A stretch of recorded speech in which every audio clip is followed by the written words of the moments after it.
we have the Pakistani Minister of Planning, Development and Reforms, Mr. Ahsan Iqbal. Now, I'm not at all surprised to see Mr. Ahsan Iqbal speaking on that side, attacking liberal democracy. After all, Mr. Iqbal's party launched the greatest attack on liberal democracy in Pakistani history by working with the military to rig elections and form a government despite having only won 17 out of 272 seats fairly. Respect of the people's mandate and rule of law. So let's start with respect to the people's mandate. In February 2024, the military establishment in Pakistan sought to eliminate Imran Khan's party from politics, using lawfare to deprive the party of its election symbol, relied on by voters who cannot read.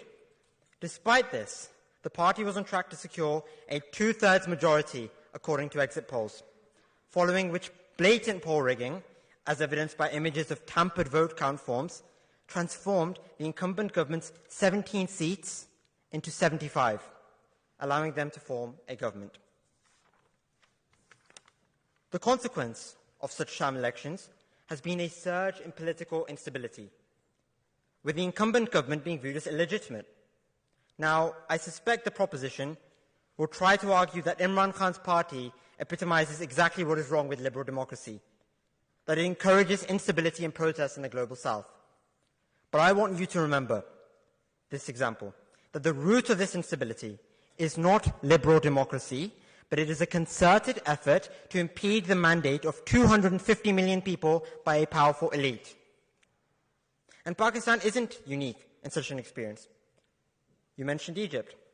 Military dictator Sisi in Egypt, who has jailed and killed hundreds of dissenting civilians and political opposition after uprooting democracy over 10 years ago, has destroyed the Egyptian economy, despite receiving billions of dollars from allies. Moving on to rule of law, a fundamental pillar of liberal democracy, as I'm sure we can all agree.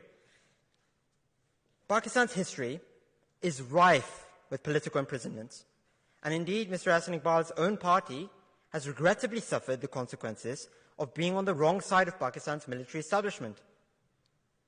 But since his ouster from office in 2022, Imran Khan has faced over 200 frivolous cases, ranging from terrorism, murder, and the legitimacy of his own marriage. Over the last year, both the United Nations and Amnesty International have called for Imran Khan's release, citing the sham cases leveled against him, the complete absence of due process with the lack of a fair trial, and inhumane prison conditions. Given this, I hope that Mr. Iqbal's government will give due respect to democratic values and release Imran Khan from illegal incarceration.